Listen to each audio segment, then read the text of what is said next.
Hello and welcome to the Maths Guide, and today, as I said, we're going to be looking at sets of inputs. So on Sunday we talked about having a formula and looking at all the possible inputs that could go into that formula and all the possible outputs that would come out of that formula.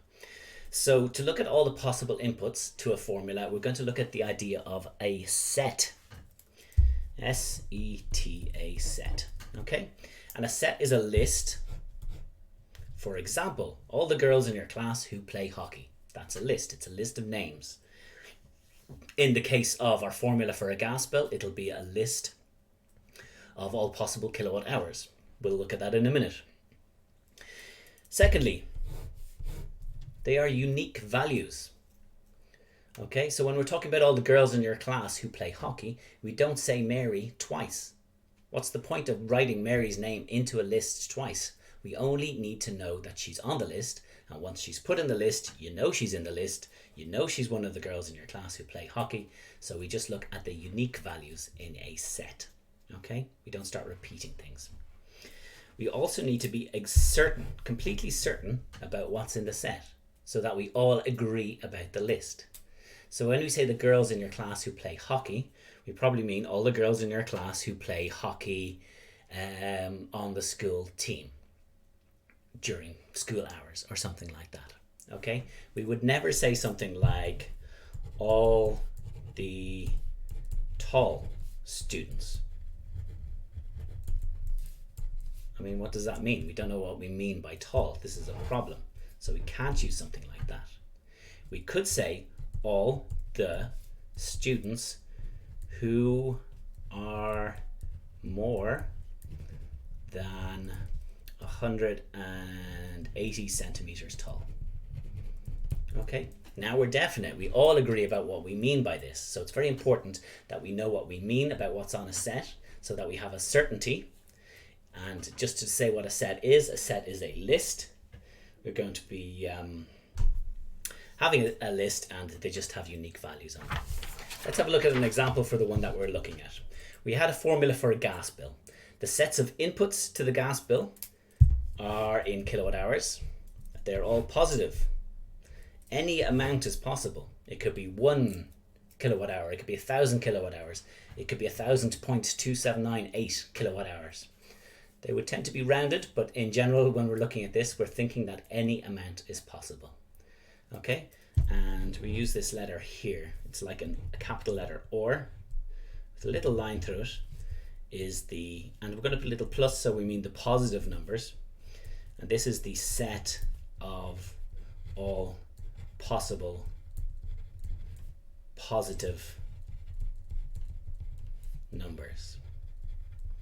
That's our set. So we might say the set I. Let's have a look at what a set is. Actually, let's come back to this in 1 second. Let's have a look at the set of numbers between 1 and 7 inclusive. So we're going to call that the set S. When we have a set, we want to enclose it in curly brackets. So we want all the numbers from 1 to 7. So 7 is there, 5 is there, 4 is there, 2 is there, 1 is there, 3 is there, and 6 is in there. So like I said, order is not important. This is why I drew them all over the place. It's obviously going to be a lot easier for you to write them in going 1, 2, 3, 4, 5, 6, and 7. But order isn't important. All you need to know is that they're in the list. If they're in the list, you're happy. If you're on the list, it's like your VIP club. If you're on the list, you get in. Okay? And it doesn't matter where on the list you are. So this is the set. This is a little curly brackets that we use to show this. This is a little curly brackets that just keeps the set together so that we know what we're talking about. So set is a list of values. And the reason we do that is we can now refer, instead of writing this list of values out every time, we can just say capital letter S, the set S.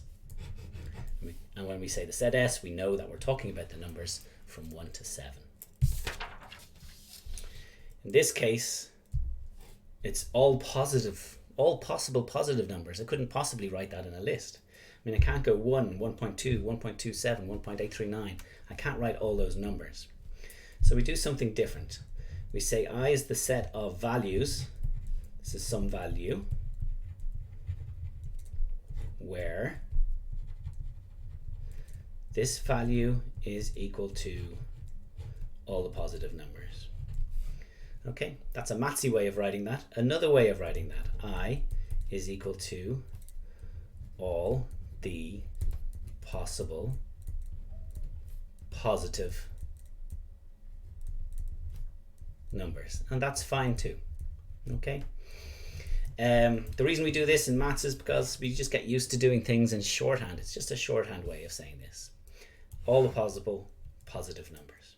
This is read, I is the set of values x, where x is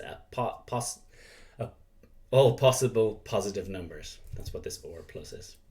This is it written in English. I is the set of all possible positive numbers. A bit of a tongue twister. Okay. So this is how we describe a set. We could describe it in English. We could describe it in shorthand English, which is our mathsy shorthand. Or we could just list out all the values. If it's an infinite set, if it's not possible to list it, we write it like this. We write it in English. Okay, so that's it. That's all we really needed to know for the moment. S is a set of values. We have a few little things. How do we say something is in a set? Okay, if I want to say 3 is in the set S, this set here, is 3 in the set S? Yes, it is in the set S. But how do we say that? We say 3 is an element of the set S. Okay, so that's how you say it in English. You say in set language, we say that 3 is an element of the set S, which means 3, an element of means it makes up, it's part of it. This just says 3 is a part of the set S. We like to use quite consistent language in maths. We like to say the same thing all the time so we all know what we're talking about. So we say 3 is an element of the set S, and the maths shorthand for this bit is 3 is an element of the set S. It's kind of like it's like a letter E, or more like a letter C with a line through it, and that means is an element of the set S. So yeah, there you go. So S is a set, it's a list of unique values that everybody agrees about, that we are certain about.